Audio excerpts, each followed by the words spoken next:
लगातार आपको जो बातें या जो प्रेडिक्शन दी जाती है वो सही साबित हो रही है। इस मुकाबले के लिए भी हम आपको बता दें कि लखनऊ सुपर जायंट्स इस मुकाबले को जीतने जा रही है।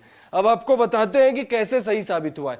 इकाना क्रिकेट स्टेडियम में लो स्कोरिंग मुकाबले होते हैं और इस स्टेडियम पर केएल राहुल की टीम ने 163 रन बना दिए 20 ओवर के अपने कोटे में 163 रन बना दिए। इस मैदान के हिसाब से 163 रन बहुत सही स्कोर है, बहुत अच्छा स्कोर माना जा सकता है। और अब 164 रन बनाने गुजरात टाइटंस को चेस करते हुए गुजरात टाइटंस इस मुकाबले को जीत भी सकती है, लेकिन हमारी प्रेडिक्शन लखनऊ सुपर जायंट्स के लिए है। लखनऊ सुपर जायंट्स इस मुकाबले को जीत रही है हमारे मुताबिक।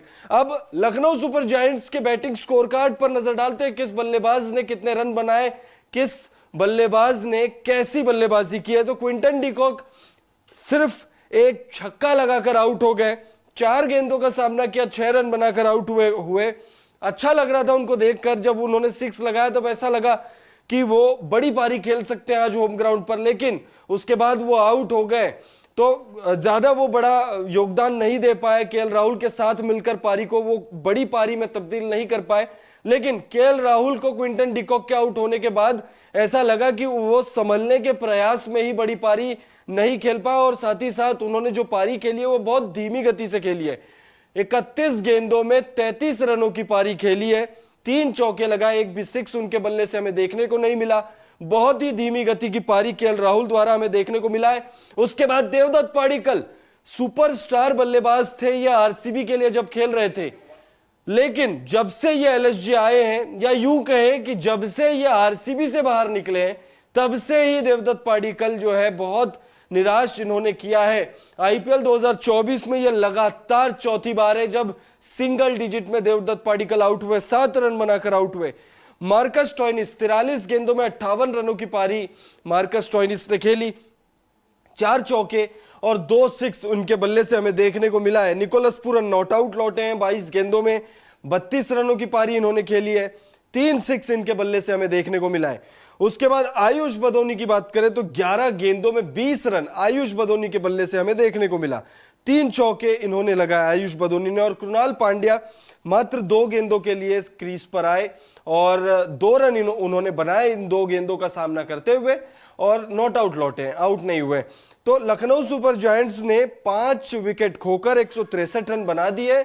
अब जीत के लिए गुजरात टाइटंस को 164 रन बनाने हैं। गेंदबाजों की बात करें, उमेश यादव ने स्टार्ट अच्छी दिलाई थी, 3 ओवर का उन्होंने स्पेल किया है, इस मैच में 22 रन खर्च किए हैं और 2 विकेट उनको मिला है। उसके बाद अगर आप देखें तो दर्शन नालकंडे ने भी गजब की गेंदबाजी की है, थोड़े महंगे रहे लेकिन 2 ओवर के अपने स्पेल में इन्होंने 21 रन खर्च किए और 10.5 की इकॉनमी से 2 विकेट लिए। इन दोनों के ही अलावा राशिद खान विकेट लेने में सफल रहे, 4 ओवर में 28 रन खर्च करते हैं, 1 विकेट। लेकिन सबसे गजब की गेंदबाजी हुई है नूर अहमद द्वारा। नूर अहमद ने विकेट तो नहीं लिया है, लेकिन 4 ओवर के अपने स्पेल में मात्र 22 रन खर्च करते हैं। गजब की गेंदबाजी की है, विकेटलेस रहे लेकिन आपने टीम के लिए अच्छी गेंदबाजी की। अब लखनऊ सुपर जायंट्स को 163 रन यानी 164 रन डिफेंड करने, गुजरात टाइटंस को 164 रन बनाने, इस मुकाबला को अगर इस मुकाबले को जीतना है उन्हें तो अब देखना होगा कि रिद्धिमान शाह और शुभमन गिल की जोड़ी किस तरीके से ओपन करती है। सब कुछ डिपेंड करेगा ओपनिंग पर, क्योंकि इस मैदान पर ये बड़ा स्कोर नहीं है। देखिए ये स्कोर अगर आप अन्य किसी मैदान पर देखेंगे तो बहुत बड़ा स्कोर नहीं है दूसरी पारी के हिसाब से, क्योंकि दूसरी पारी में गेंदबाजी भी थोड़ी मुश्किल होती है अगर ड्यू आ जाए तो। लेकिन लखनऊ के इकाना क्रिकेट स्टेडियम पर ये जो स्कोर है ये लगभग 200 रनों के आसपास की है, क्योंकि यहां पर लो स्कोरिंग मुकाबले होते हैं, स्पिनर्स को बहुत मदद मिलेगी। रवि बिश्नोई की तरफ से आप देखेंगे इस मैच में अच्छी स्पेल आपको देखने को मिलेंगी। हो सकता है लीडिंग विकेट टेकर रहे वो टीम के लिए, क्योंकि आपने देखा गुजरात टाइटंस के लिए भी जो 2 स्पिनर जिन्होंने गेंदबाजी की, राशिद खान ने 7 की इकॉनमी से गेंदबाजी की है, वहीं नूर अहमद ने 5.5 की इकॉनमी से गेंदबाजी की है। तो रवि बिश्नोई द्वारा आपको एक अच्छा स्पेल देखने को मिलेगा। हो सकता है रन चेस के दौरान लखनऊ सुपर जायंट्स के लिए कृणाल पांड्या अच्छी गेंदबाजी करे, कृणाल पांड्या से भी आप उम्मीदें कर सकते हैं कि कृणाल पांड्या इस मुकाबले में अच्छी गेंदबाजी करते हुए आपको नजर आ सकते हैं, क्योंकि स्पिनर्स को इस मैदान पर अच्छी मदद मिलेगी। स्पिनर्स इस मैदान पर अच्छी जो है गेंदबाजी करेंगे। देखिए ग्राफिक्स के माध्यम से लगातार आपको हम दिखा रहे हैं, दर्शन नालकंडे 21 रन उन्होंने बनाए हैं, 3 ओवर का उनका स्पेल रहा है और उसमें उन्होंने 21 रन खर्च किए और 2 विकेट उनको मिला है। लगातार देखिए आप लोगों के बीच हम लाइव सेशन लेकर आते हैं और लगातार आप लोगों को हमारी प्रेडिक्शन भी बताते हैं। आज के दिन का ये दूसरा मैच है, डबल हेडर है। पहले मुकाबले में जो हमारी प्रेडिक्शन थी वो बिल्कुल सही हुई है। उस मुकाबले में हमने प्रेडिक्ट किया था मुंबई इंडियंस मुकाबला जीतेगी, और इस मुकाबले में हमारी प्रेडिक्शन है लखनऊ सुपर जायंट्स की तरफ।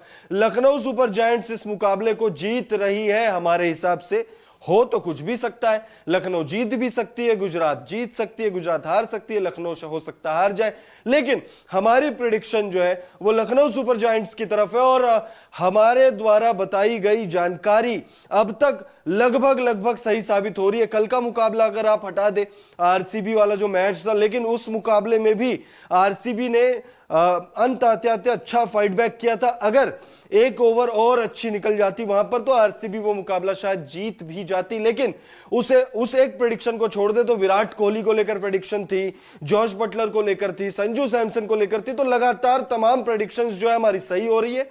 आज भी हमने मुंबई इंडियंस को जिताने की बात कही थी, जीतने की बात कही थी, मुंबई इंडियंस ने वो मुकाबला जीता।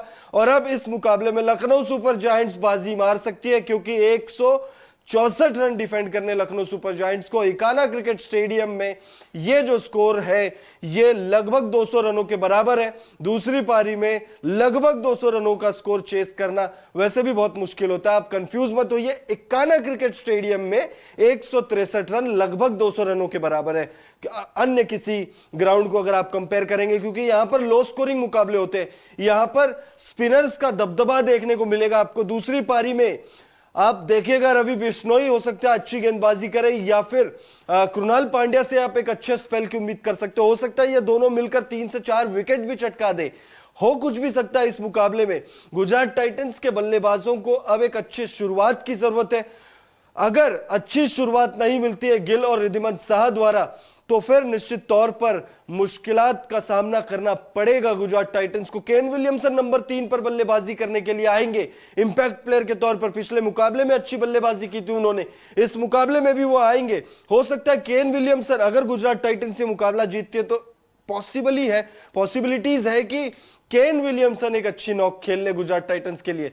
कमेंट करके आप लोग बताइए आप लोगों को क्या लगता है इस मुकाबले में कौन सी टीम बाजी मारेगी। बहरहाल आपको फिर से एक बार मैच की जानकारी दे दे कि अब तक क्या क्या घटा है मुकाबले में, इकाना क्रिकेट स्टेडियम में अब तक क्या क्या हुए हैं। तो सबसे पहले टॉस लखनऊ सुपर जायंट्स के कप्तान केएल राहुल ने जीता और पहले बल्लेबाजी करने का फैसला किया, क्योंकि यहां पर पहले बल्लेबाजी करने वाली टीम थोड़ा ज्यादा सफल रही है। वहीं पहले बल्लेबाजी करते हुए लखनऊ सुपर जायंट्स ने बना दिए 163 रन। बहुत गजब की बल्लेबाजी हुई है लखनऊ सुपर जायंट्स द्वारा, हालांकि और अच्छी बल्लेबाजी हो सकती थी, लेकिन यह बात आपको ध्यान में रखनी होगी कि यहां पर बहुत तेज गति से आप रन नहीं बना सकते। यहां पर ये जो पिच है ये थोड़ी धीमी पिच कही जाती है। यहां पर बल्लेबाजों को आप कह सकते हो कि जो टेक्निकली साउंड बल्लेबाज है वो तो यहां पर रन बना लेंगे, लेकिन रन वो बनेंगे सिंगल और डबल्स में। चौके और छक्कों में अगर आप डील करना चाहते हो तो यहां पर कहते हैं कि पॉसिबल नहीं है, क्योंकि धीमी गति की पिच है। जो तेज गेंदबाज स्लोअर वंस का इस्तेमाल करते हैं, जो तेज गेंदबाज थोड़ी विविधता लाते हैं, वो यहां पर सफल होते हैं। जो स्पिनर्स तो खैर यहां पर अच्छी मदद प्राप्त करते ही है, तो स्पिनर्स को तो आप हटा ही दीजिए उस लिस्ट में से। अब 164 रन बनाने हैं गुजरात टाइटंस को इस मुकाबले को जीतने के लिए, और इस मुकाबले को जीतने के लिए 164 रन बनाना गुजरात टाइटंस के लिए दूसरी पारी में उतना आसान काम नजर नहीं आ रहा है। गुजरात टाइटंस को अगर इस मुकाबले को जीतना है तो निश्चित तौर पर टॉप 3 के जो बल्लेबाज है उनका रन बनाना बेहद जरूरी है। अगर टॉप 3 फेल हो जाते तो आप डेविड मिलर या राहुल तेवतिया से वो उम्मीद नहीं कर पाएंगे, क्योंकि डेविड मिलर और राहुल तेवतिया का जो गेम है वो चौके छक्कों वाला गेम है। वो गेंद को बाउंड्री पार भेजने पे ज्यादा यकीन करते हैं और यहां पर वो करना थोड़ा मुश्किल होगा। तो निश्चित तौर पर अगर गुजरात टाइटंस को इस मुकाबले को जीतना है तो उनके टॉप 3 बल्लेबाजों और खास तौर पे साई सुदर्शन, यानी आप 4 बल्लेबाजों को ले लीजिए, इन 4 बल्लेबाजों पर बहुत कुछ निर्भर करेगा। क्योंकि अगर आप 163 रनों की ये पारी देखेंगे, टोटल जो स्कोर लगा है लखनऊ सुपर जायंट्स द्वारा, सबने थोड़ी थोड़ी जो है थोड़ा थोड़ा योगदान दिया, थोड़ी थोड़ी इन्वेस्टमेंट है इसमें सब बल्लेबाजों की। केएल राहुल ने देखिए 31 गेंदों में 33 रन बनाए, निकोलस पूरन ने भी बहुत ज्यादा तेज गति से रन नहीं बनाए, 22 गेंदों में 32 रनों की पारी, स्टॉइनिस ने 43 गेंदों में 58 रनों की पारी, आयुष बदोनी ने 11 गेंदों में 20 रनों की पारी। तो इसी तरीके से साई सुदर्शन, केन विलियमसन, रिद्धिमान साहा और शुभमन गिल से थोड़ा थोड़ा आप कह सकते हो कि टीम को रिक्वायरमेंट होगा, थोड़ी थोड़ी रनों की जरूरत होगी, वो थोड़ी देर क्रीज पर मौजूद रहेंगे, थोड़ा वक्त बिताएंगे।